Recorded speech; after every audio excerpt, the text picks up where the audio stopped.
بیا یک شب سرود با تو خوانم، بیا یک شب سرود با تو خوانم، با پایت رقص رقصان گل فشانم.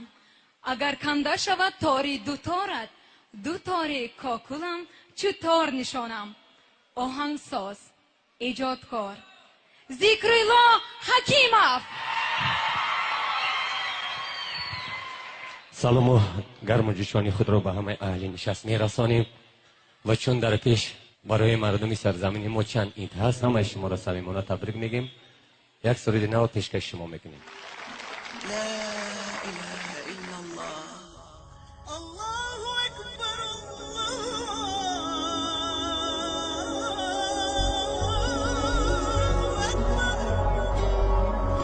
اول ابدا بسم الله، ثانيا بسم بالقرآن، ثالثا اقول بالرسول و بیم بی الله. اول بگویم از خدا، دویم ز قرآنی فلک، سیوم بگویم از رسول، چهارم زیارانی فلک. خدای تاری سرم، جانم فدای کرمت، لطف آدمی کم شده است، مبر خدا این کرمت. خدای تاری سرم، جانم فدای کرمت، لطف آدمی کم شده است، مبر خدا این کرمت. از فکر و مکری خلایق عالم، دایم به یادی اجلم، از فکر و مکری خلایق عالم، دایم به یادی اجلم. ای حبیب ای حبیب ای حبیب ای حبیب.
خدای تاری سرم، جانم فدای کرمت، لطف آدمی کم شده است، مبر خدا این کرمت. خدای تاری سرم، جانم فدای